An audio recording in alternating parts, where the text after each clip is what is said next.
having compassion for somebody who could have killed you is difficult.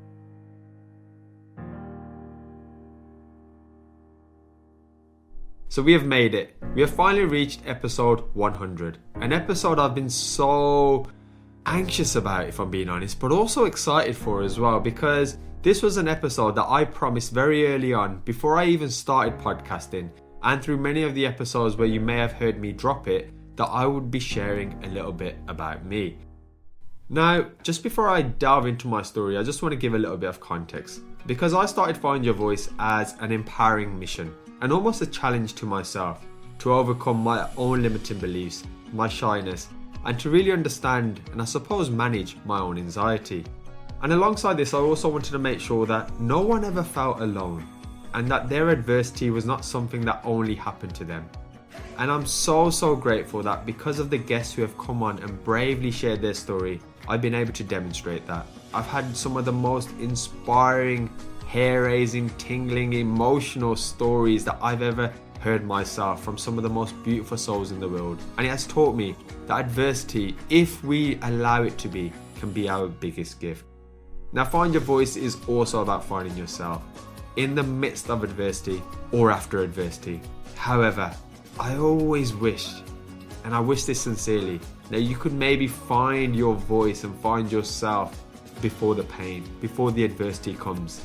But life has definitely taught me one thing, and that is that sometimes we need to experience the worst in order to become our best. And that kind of leads me on to this episode, my story, where I actually experienced the worst day of my life, which actually shaped the next years in a very spiraling downward fashion. But then I had a revelation, and that revelation was the importance of forgiveness. And that's what this episode is going to be about, forgiveness. But as it's the 100th episode, I am excited. I don't want to make it morbid. I don't want to make it where you're all crying at the end of it. Listen, I've already cried enough tears after that day. And I'm actually going to start with some fantastic news. That we are 100 episodes in and we have our first sponsor. So thank you so much. I also want to thank other companies as well. So I've had incredible amounts of people reach out, from clothing to CBD oils to mattresses, all offering their own sponsorships for this show. And that is truly heartfelt, that you feel that this is a great platform for your products. But I always wanted to ensure that anything I bring on, I have to believe in it. I do that with my guests and I do that with my own stories. So today, I am proud to say we are sponsored by Health Excel. Now, Health Excel is a brand whose aim is to educate and enhance your health and wellness via their range of superfood blends, all infused with powerful ingredients such as ashwagandha, moringa, reishi mushrooms. Now, I could go on about this because I'm so passionate about it. But what I do urge you all to do is, if you'd like to take control of your health, is to visit their website, www.healthexcel.co.uk. That's healthxcel.co.uk, because they are launching very soon. There is incredible amounts of knowledge, and more importantly, there's going to be a lot of freebies such as gym plans, diet plans, meal recipes, all to help you put the odds in your flavor. That's their tagline, by the way. So anyway, back to this show, which I am now very excited, and I'm going to make this light-hearted, as I said. So let's begin.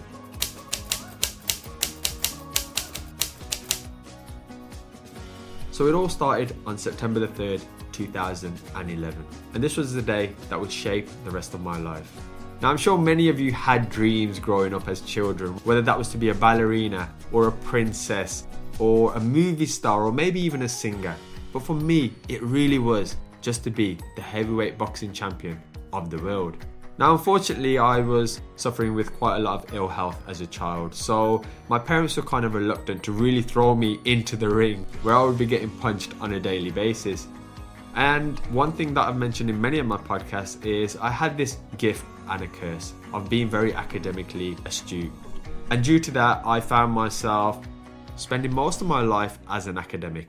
I went from getting top grades in primary school to secondary school to moving on to getting a degree and then going on to study a master's afterwards. Now, this was all great, but something inside me said that this wasn't a life for me. I knew I was meant to do something different. I felt my life and my purpose and my mission was something different. But how do you explain that as a child when you're just trying to understand yourself? That was very difficult. Fast forward a few years and I left university looking, well, not like myself. I had gained 42 pounds.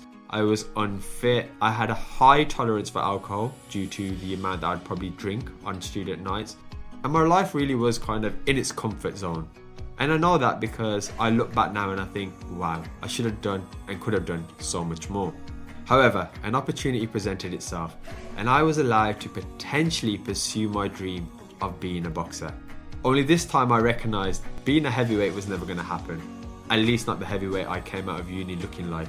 Now, recognising I was 25 at this time, I also knew time was not on my side. And people had been doing boxing since they could pick up some gloves. So I knew that wasn't going to happen. But one thing I knew I could do is I could work hard.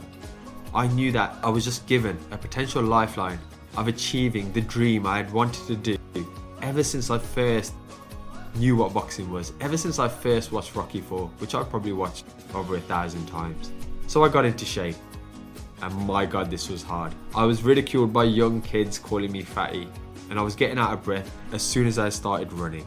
It was tough, not just physically, but also mentally. But I was determined to achieve my dreams. I was so focused that I was training 3 times a day, 7 times a week for 18 months.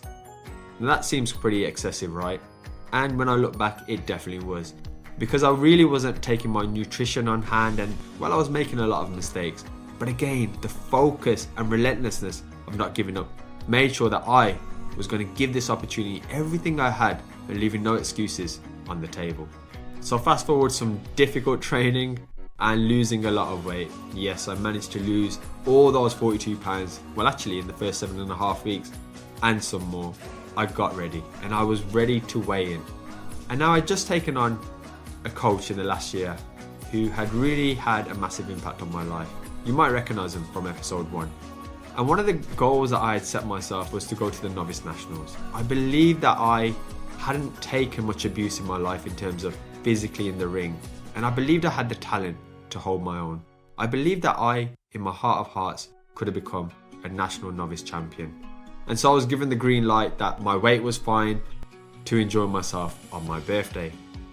Now my birthday had rolled around and having been antisocial for the best part of 2 years, not drinking and abstaining from alcohol and all of the things that a boxer wouldn't do, or shouldn't do should I say, I went out.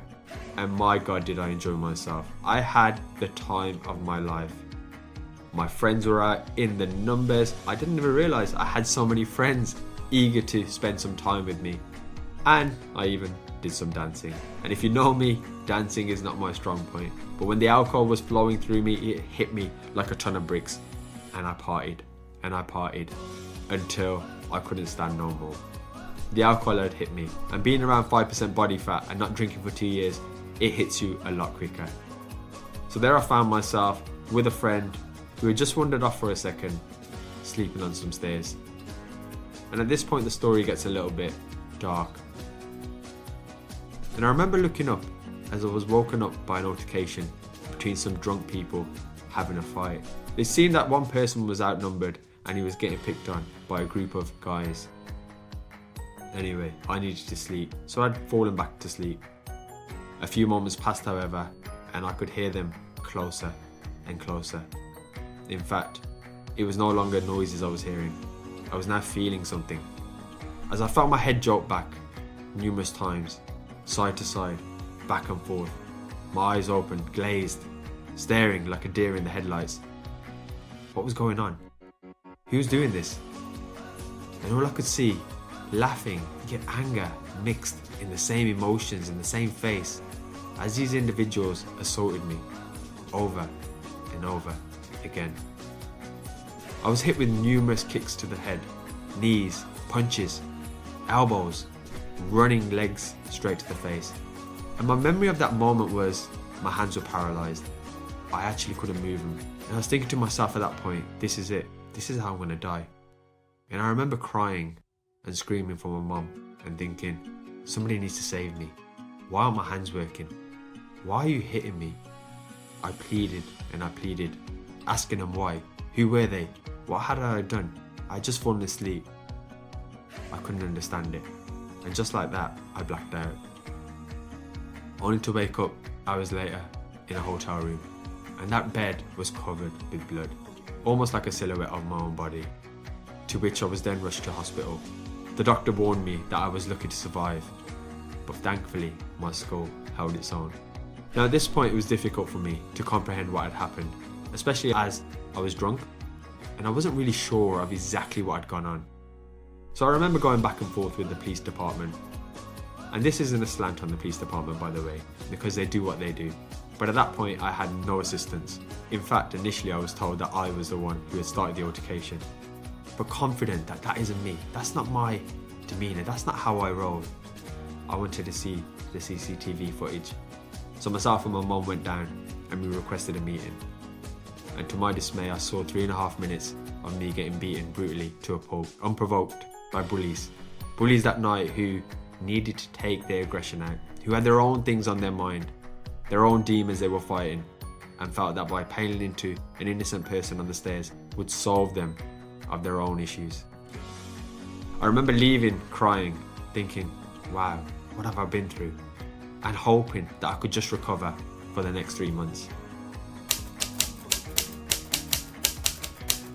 Now sadly, the next 3 months was months of nightmares. I saw the person's face over and over again.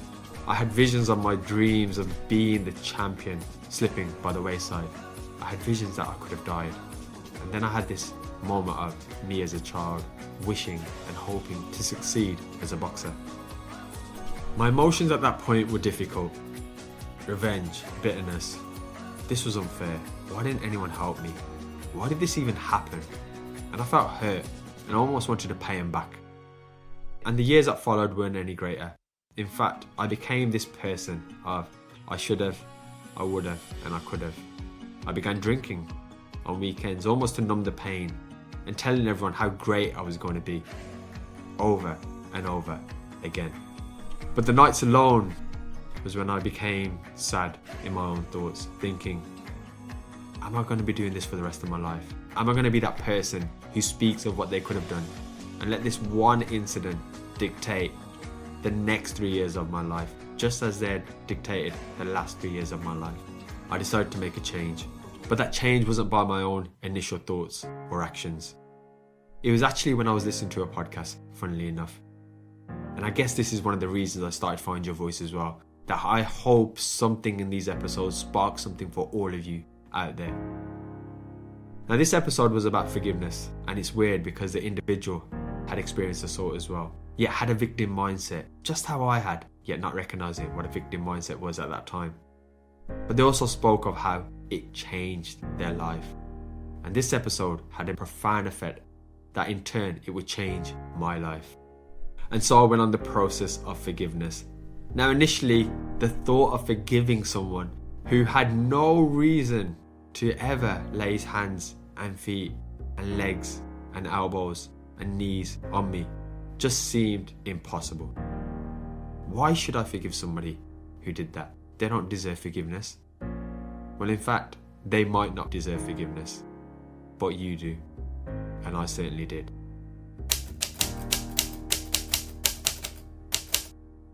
So if you're watching this on YouTube, I've done this through an animation, and I've done this just to make sure that you have this as a point of reference in case you ever need it.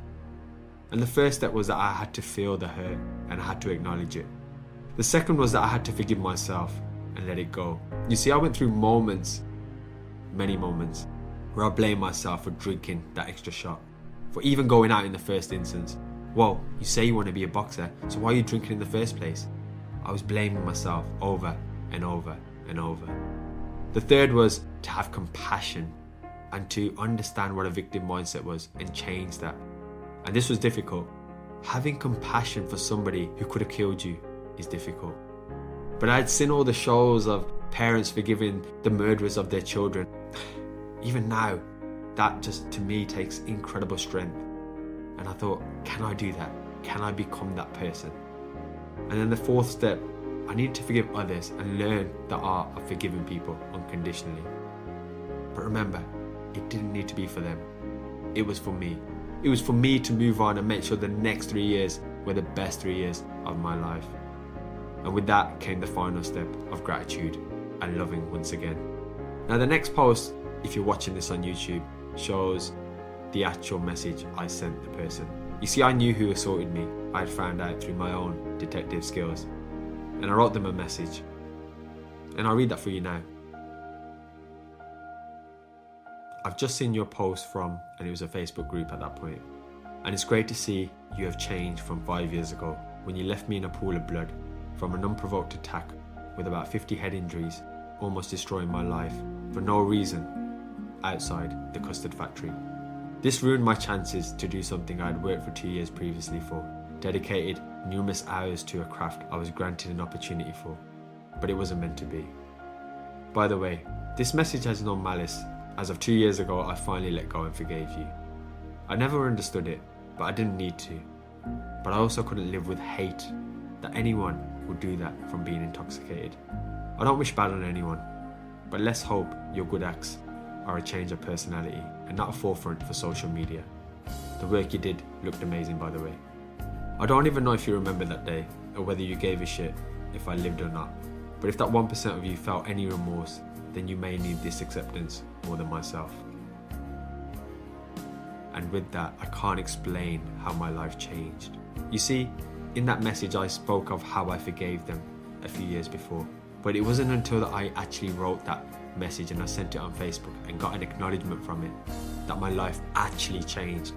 You see, post this, it set me on a route to become a better husband, to become a better friend, a better man, and the old me again. And one of the things I would say about forgiveness and how powerful forgiveness is that it's not a magic pill. You may not ever forget it, and that's okay. And it's not always for them, but it is a process, and it teaches you so many lessons, and it is for you, and you deserve it. You deserve forgiveness for you to move on and become the best version of yourself, and I definitely deserve forgiveness to become the best version of myself. And this is why I always say it's our adversity that shapes us, that forms us, because if it wasn't for that adversity, I would never have found my voice. I would never be doing this podcast with yourselves today, and I would never ever have met some of the most fascinating and incredible people who have overcome bigger adversities than myself, to show me that we really can achieve so much more. But if there is anyone out there with an ounce of hatred in their heart towards anyone else, I implore you to forgive that person. You don't need to forgive them for themselves, forgive them for yourself. Because when you let go of that bitterness, you can move forward in your life the way that you were meant to move forward in your life, with compassion, with gratitude, finding your own voice, writing your own story. I promise you, life becomes bliss and life becomes so much better. And on this note, I do once again, as it's the 100th episode, want to thank my amazing guests for courageously sharing their stories. And I urge you all to support Find Your Voice. It's a passion project of mine, and I understand that for some of you, you may not be as passionate as me, but I promise you there are lessons, and I work so hard to deliver these lessons for every single one of you, to go out there to become the best version of yourself, to find your voice, to limit those excuses, to combat any obstacles that come along your way, and of course, to find your voice and write your own story.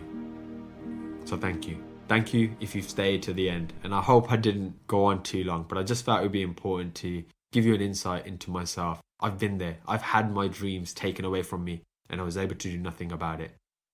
But what I can do is mold the rest of my dreams and chase those, and that's all I want from you guys as well. So if you're watching this on YouTube, please do subscribe to the channel, hit that notification bell, because I'm releasing weekly videos to help you all with your mindset, with some how-to videos, and of course, incredible episodes from Find Your Voice. And if you're listening to the podcast, thank you so much for staying with me. And of course, check out our sponsors as well, which I'm going to be speaking about on every single episode now. So get used to it. But listen, I would not put something out here if I didn't truly believe in it. And I didn't truly 100%, not 90%, 100% believe it could change your life for the better.